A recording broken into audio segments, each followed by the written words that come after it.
여러분, 거짓과 속임수로 얻은 영광은요, 반드시 그 대가가 따르기 마련입니다. 공짜는 없습니다. 무엇이든 대가가 따르기 마련입니다. 야곱이 그랬습니다. 아무리 하나님께서 야곱에게 야곱을 통해서 아브라함의 축복을, 그 아브라함의 약속을 이어가시겠다고 하셨더라도 어머니 리브가와 또 야곱이 바람직하지 못한 계획은 아주 불행한 결과를 초래하게 됩니다. 바로 형제 간의 신뢰가 깨져버리는 거예요. 참 안타깝지 않습니까? 좀 밝고 또 명량하고 함께 협력하면서 자라야 할 형제들이 신뢰가 깨진 거예요.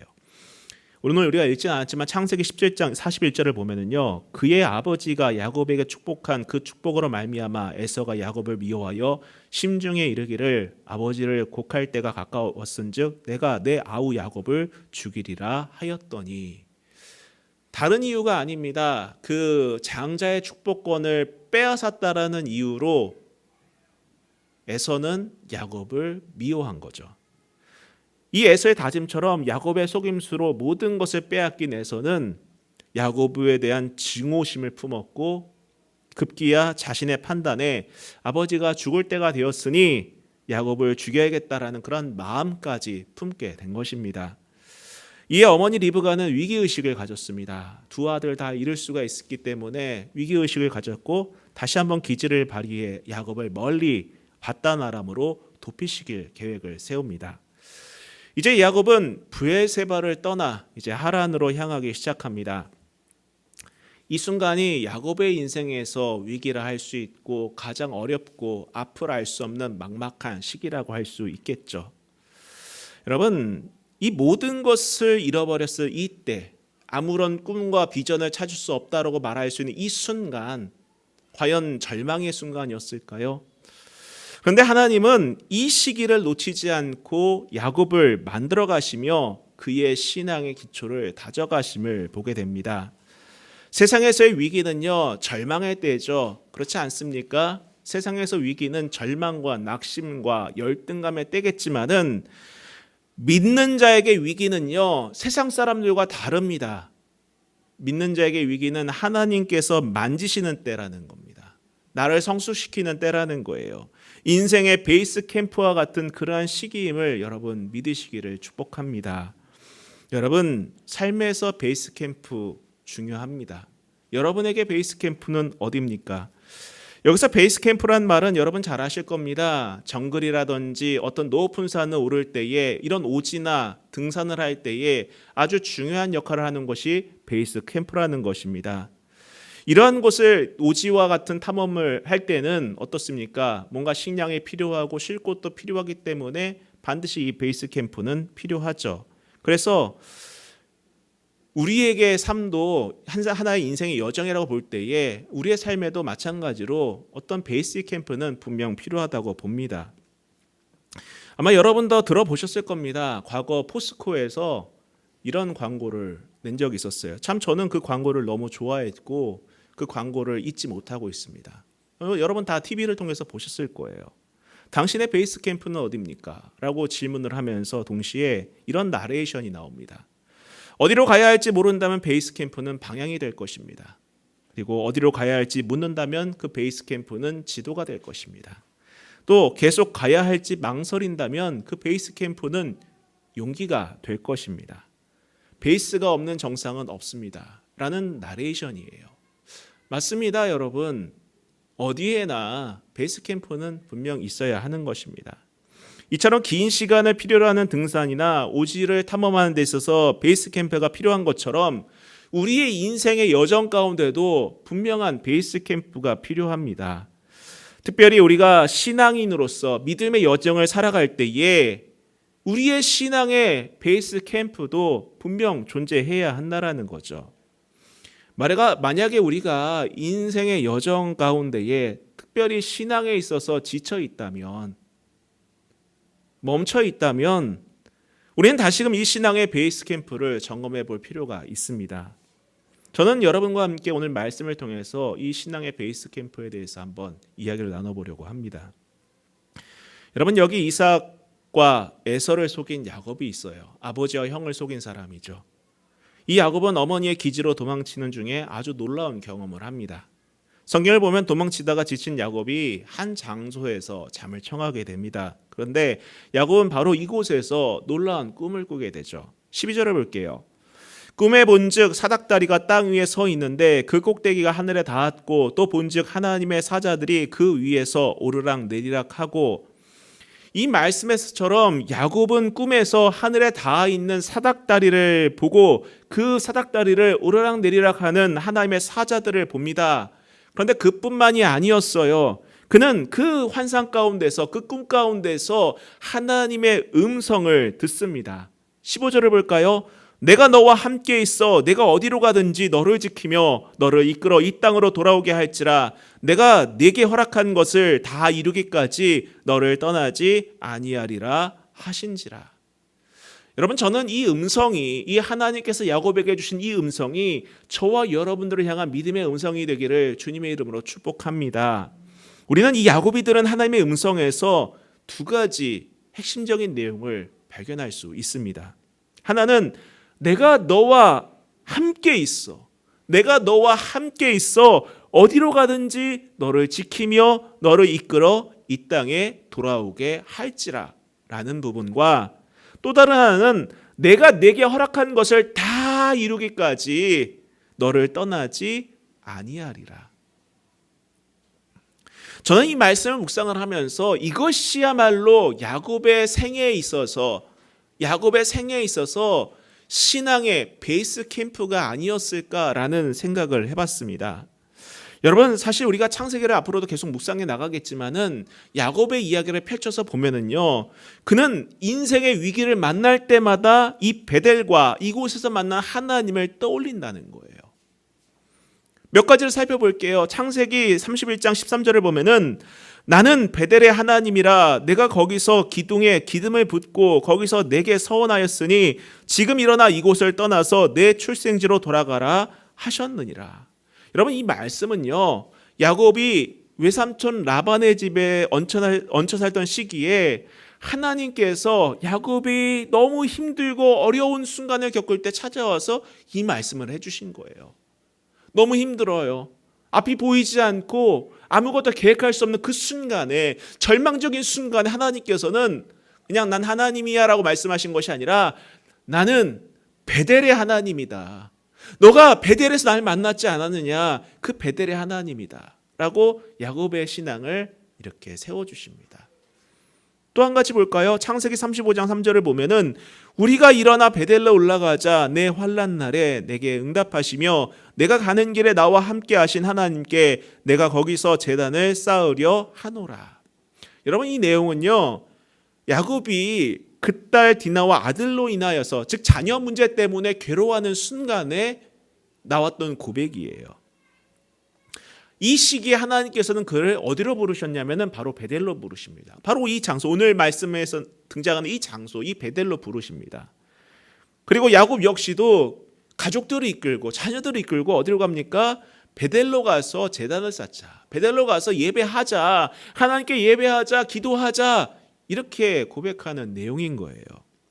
이처럼 베델은 오늘 이 28장에서 끝나는 것이 아니라 야곱 생애 전반에 있어서, 특별히 그가 위기에 처해 있을 때에, 어려운 순간에 낙심이 될 때마다 이 부분, 이 베델의 하나님을 떠올리면서 예배를 회복하고 믿음을 회복하고 그의 삶을 회복하는 역사를 보게 됩니다. 그래요, 베델과 그곳에서 만난 하나님은 야곱의 생애에 있어서, 특별히 그의 믿음에 있어서 베이스 캠프와 같았던 것이었습니다. 그럼 여기서 우리는 야곱의 신앙에 있어서 이 베이스 캠프의 특징을 한번 살펴보도록 하겠습니다. 첫 번째는 두려워한다라는 거예요. 아니, 괴기물도 아니고 남양특집도 아니고 왜 두려워하는가? 말씀을 보겠습니다. 16절부터 볼게요. 야곱이 잠이 깨어 이르되 여호와께서 과연 여기 계시거늘 내가 알지 못하였도다. 이에 두려워하여 이르되 두렵도다 이곳이여 이것은 다름 아닌 하나님의 집이요 이는 하늘의 문이로다 하고. 여러분, 여기서 야곱이 고백하는 두려움은 우리가 일상적으로 말하는 두려움을 말하는 것이 아닙니다. 무서운 것을 봤을 때 오는 두려움이 아니고, 막연한 미래에 어떤 일이 내게 있을까라는 그런 막연한 두려움도 아니라, 이런 공포가 아니라 여러분 이 부분은 차원이 다른 두려움이에요.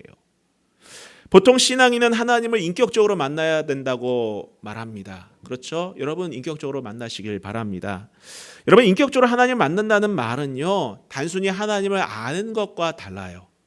하나님을 아는 것과 분명히 다릅니다. 결이 다르다라는 거예요. 교회 밖에 있는 사람들도 하나님을 어렴풋이 압니다. 예수님도 알고 있어요. 성탄절 되면 예수님 태어난 날이라고 다 얘기를 합니다. 어렴풋이 다 하나님에 대해서, 예수님에 대해서 다 알고 있습니다. 그리고 그것이 아니더라도 막연히 어떤 신이 있지 않을까라는 생각을 한다라는 거예요. 어떤 신이 있지 않을까, 또 다른 차원이 존재하지 않을까라는 생각을 합니다. 여러분 신약 성경을 보더라도 고대 그리스 사람들 역시 자신들이 알지 못하는 신을 위해서 신전을 세워놓는 그 내용을 보게 됩니다. 다 신전을 제우스도 세워놓고 헤라도 세워놓고 아테네도 세워놓고 다 세워놨는데 혹시 내가 알지 못한 어떤 신이 있지 않을까 하여서 알 수 없는 신을 위하여서 신전을 세워놔요. 이게 사람의 심리라는 것입니다.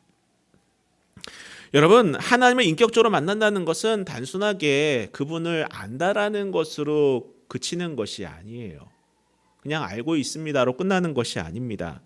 여러분 히브리서를 보면은 하나님께 나아가는 자는 반드시 그가 계신 것, 반드시 그가 계신 것을 믿어야 한다고 기록하고 있습니다.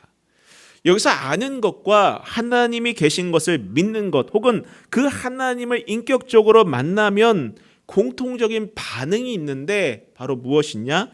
두려워함이라는 거예요. 바꿔 말하면 경외함이라고 말할 수도 있습니다. 오늘 성경의 야곱은 반응을 보입니다. 17절 다시 보시기 바랍니다. 두려워 이르되 두렵도다 이곳이요 이것은 다름 아닌 하나님의 집이요 이는 하늘의 문이로다 하고. 여러분 야곱뿐만이 아닙니다. 구약 성경에서 하나님을 만난 사람들은요 공통적으로 두려워했어요. 떨기나무 가운데 하나님을 만난 모세도 같은 반응을 보였습니다.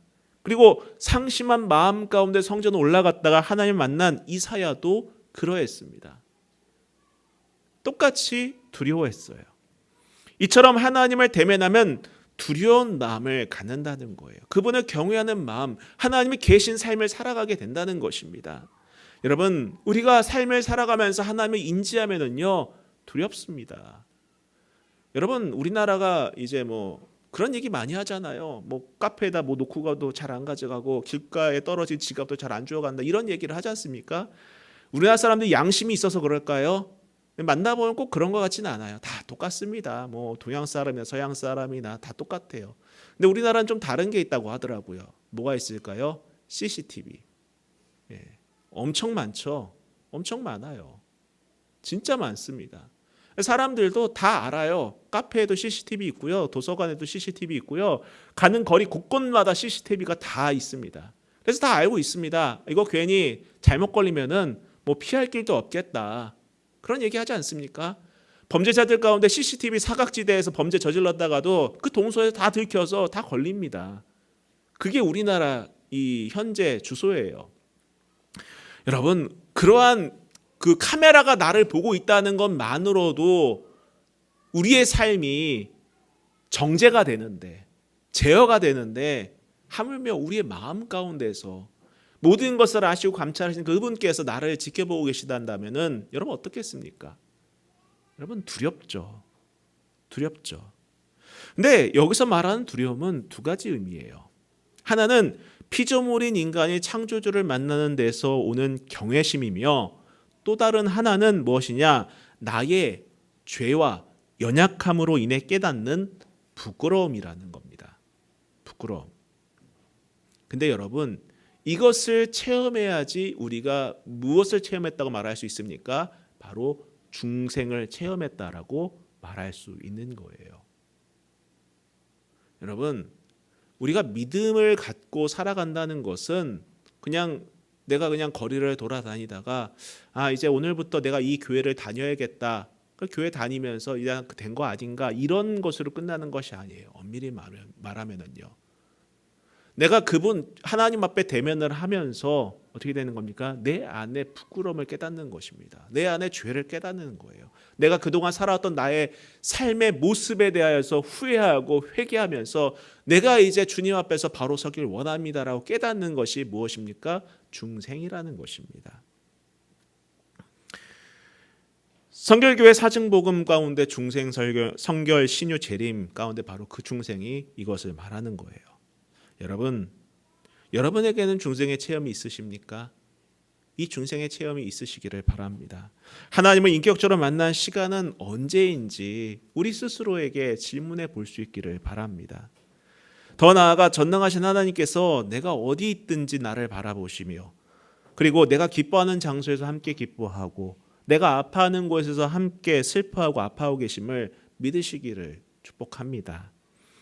또한 야곱의 신앙에 있어서 베이스 캠프의 그 특징 두 번째는 바로 베델이라는 장소였습니다.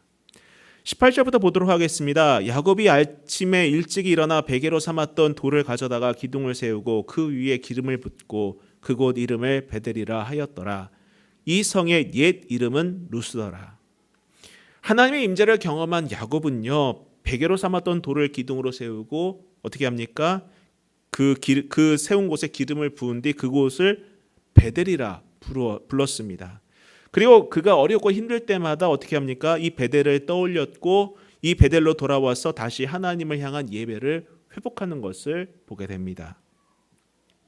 여러분, 우리가 시간을 알지 않습니까? 오늘 뉴스를 보니까는 유럽에서 서머타임이 종료가 되었다. 이렇게 기사가 뜨더라고요. 근데 우리가 시간이 나라마다 달라요. 다 다릅니다. 얼마 전에 인터넷 게시글을 보는데 최근 몇 년간 올림픽 때가 너무 좋았다 얘기를 하더라고요. 왜냐하면은 일본에서 열렸고 중국에서 열려서 시간대가 비슷하기 때문에 대부분 낮, 아침, 오후 이럴 때 주로 올림픽 중계를 보았다고 합니다. 근데 이제 다음부터는 월드컵이든 올림픽이든 유럽이나 이런 데서 열려서 새벽이나 밤 이럴 때 봐야 된다 이런 얘기를 하더라고요. 각 나라마다 시간이 달라요. 근데 한 가지 여러분께 질문을 드리겠습니다. 여기서 말한 시간은 그 나라가 나는 이제부터 이것을 몇 시로 할 거라고 정한 것이라고 생각하십니까? 그렇지 않죠. 그렇지 않습니다. 분명한 기준이 있어요. 그 기준을 삼는 시간이 무엇이냐? 그리니치 표준시라는 시간입니다. 이 그리니치 표준시라는 시간을 중심으로 해서 나라마다 그 선에 따라서 어떻게 합니까? 시간을 정한다라는 거예요. 야곱에게 있어서 베델은 어떻게 보면은 이 그리니치 표준시와도 같지 않았을까 해요. 기준이 되는 하나의 중심이 되는 그런 선이 되지 않았을까 합니다. 바로 이 베델이 그의 신앙의 기준이었고 힘들고 지칠 때마다 이 베델을 기준으로 삼았던 것입니다. 여러분께도 이 베델이 있습니까? 하나님을 뜨겁게 만나고 기쁨과 감격 가운데 있었던 또 회개의 눈물을 흘렸던 그러한 시기가 있으십니까? 강력하게 하나님의 임재를 경험하고 여러분의 예배가 하나님께 드려졌으면 느껴지셨던 그런 장소가 있으셨습니까? 그 베델의 장소를 떠올리시고 회복할 수 있기를 주님의 이름으로 축복합니다. 저 같은 경우는 그런 때가 있었어요. 그리고 그 때를 항상 떠올립니다. 저는 두 가지가 있어요. 하나는 예전에 2000년도에 이제 아내하고 갔었던 하나의 집회였던 것이고 또 한 가지는 이제 제가 영등포에서 사역을 할 때 함께 했던 그 국토 순례 때 그 순간들이었어요. 그래서 힘들고 어려울 때마다 그 순간들을 떠올리면서 기도하게 되고 예배하게 되고 다시금 회복하려고 애를 쓰는 그러한 제 자신을 발견합니다. 저는 여러분들도 마찬가지로 그러한 때가 있기를 축복합니다. 또한 야곱의 신앙에 있어서 베이스 캠프 특징 세 번째는요, 바로 10분의 1을 하나님께 드리는 거였습니다. 20절 말씀 볼게요. 야곱이 서원하여 이르되 하나님이 나와 함께 계셔서 내가 가는 이 길에서 나를 지키시고 먹을 떡과 입을 옷을 주시어 내가 평안히 아버지 집으로 돌아가게 하시오면 여호와께서 나의 하나님이 되실 것이요 내가 기둥으로 세운 이 돌들이 하나님의 집이 될 것이요 하나님께서 내게 주신 모든 것에서 10분의 1을 내가 반드시 하나님께 드리겠나이다 하였더라. 여러분 얼핏 보면은 이것이 하나님과 거래하는 모습처럼 보이죠. 내가 이거 드릴 테니까 복 달라고, 잘 되게 해달라고, 지켜달라고 하는 것처럼 보이지만은 결코 그런 내용이 아닙니다. 야곱이 고백하는 것은 나중에 이 일이 잘 되면 그 대가로 하나님께 10분의 1을 드리겠습니다라는 것이 아니라 자신이 살아가고 먹고 입고 자고 누리는 모든 것들이 하나님께로부터 온 것임을 인정하고 그에 대한 감사로 10분의 1을 하나님께 드리겠다라는 서원인 거예요. 여러분 오늘 우리가 예배하면서 헌금하고 이런 것들이 무엇입니까? 우리가 시간을 내서 이곳에 와 예배하고 우리의 수입 가운데 일부를 주님께 드리는 것은 뭐예요? 내가 살아가는 것, 내가 누리는 모든 것이 내가 잘해서가 아니라 뭡니까? 하나님께서 내게 베풀어 주셨기 때문에 우리가 누리는 것임을 알기에 드리는 것들 아니겠습니까? 제가 기도할 때마다 항상 드리는 기도가 무엇입니까? 우리의 시간을 드립니다. 우리의 정성을 드립니다. 라고 기도를 하는데 여러분 엄밀히 말하면 내게 허락된 시간도 내 것이 아니에요. 그렇지 않습니까? 내가 얼만큼 살고 싶다고 해서 사라지는 것도 아니고 또 내가 얼만큼 누리고 싶다고 해서 누려지는 것도 아니라는 거예요.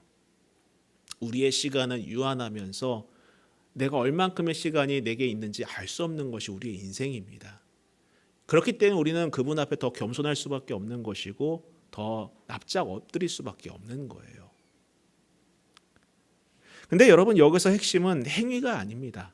10분의 1을 드립니다라는 행위가 아니라 자세라는 거예요. 자세. 바로 자신의 신앙의 고백을 실천하는 자세인 것입니다. 신앙은요, 여러분 말로만 되는 것이 아닙니다. 우리의 삶 속에서 드러나는 것들이에요. 정리하겠습니다. 우리는 이렇게 야곱의 신앙에 있어서 베이스 캠프의 특징 세 가지를 살펴보았습니다. 가장 첫 번째로 무엇이었습니까? 중생의 체험이었습니다. 그는 인격적으로 하나님을 만났고 고백했어요. 저는 저와 여러분들이 이러한 놀라운 체험의 역사를 누리기를 축복합니다. 두 번째로는 베델의 장소였습니다. 그는 좋으나 슬프나 항상 예배라는 기준이 있었어요. 좋아도 예배드리고 슬퍼도 예배드렸습니다. 그 장소를 잃어버리지 않았어요. 그리고 그 장소를 떠올리면서 다시금 자신의 잃어버린 신앙, 식어버린 그 신앙에 불을 때우는 그러한 삶을 살았습니다. 저는 저뿐만 아니라 여러분도 그렇게 되기를 축복합니다. 우리의 삶이 그렇지 않습니까? 늘 연약하여서, 늘 부족하여서 좋으면 좋은 대로 예배를 잃어버릴 때가 있고요. 또 힘들면 힘든 대로 예배를 잃어버리는 순간들이 있습니다. 그러나 그렇게 흔들리는 우리의 삶이 아니라 야곱처럼 베델이란 기준을 두고 예배의 기준을 두고 살아갈 수 있기를 바랍니다. 세 번째로 자신의 신앙의 고백을 실천하는 자세였던 거예요. 야곱은 단순히 입으로만 고백하는 것이 아니라 자신의 삶을 통해 하나님께 나아가는 결단을 보여준다는 거예요. 저는 여러분이 교회 안에서만 성도로서 서 계신 것이 아니라 교회 밖에서 여러분의 일터에서 또 가정에서도 예배자로 세워져 계시기를 주님의 이름으로 축복합니다. 이러한 야곱에게 있어서 신앙의 베이스 캠프는 야곱의 믿음 생활을 지탱해 주었고 결과적으로 이스라엘이란 이름을 부여받게 됩니다. 나중에도 말씀드리겠지만 이 이름의 본 뜻은 무엇이냐면은 하나님께서 다스리시기를이란 뜻을 갖고 있는 거예요. 하나님께서 통치하시기를. 여러분 우리 그리스도인들도 마찬가지입니다. 내가 나를 다스리고 내 뜻과 내 아집대로 살아가는 것이 아니라 하나님께서 나를 다스리는 삶이 바로 그리스도인의 삶인 거죠. 여러분도 야곱과 같은 신앙의 베이스 캠프를 소유할 수 있기를 주님의 이름으로 축복합니다. 이러한 신앙의 베이스 캠프는요, 앞서 그 광고 나레이션처럼 어디로 가야 할지 모른다면 이 베이스 캠프는 방향이 될 것이고 또 어디로 가야 할지 묻는다면은 지도가 될 것이며 어디로 가야 할지 계속해서 망설인다면 용기가 될 것입니다. 저는 저와 여러분들이 이 신앙의 이 베이스 캠프를 소유하여서 우리 믿음의 여정, 신앙의 여정 모두가 완주하고 승리할 수 있기를 주님의 이름으로 축복합니다. 우리 찬양하고 기도하도록 하겠습니다.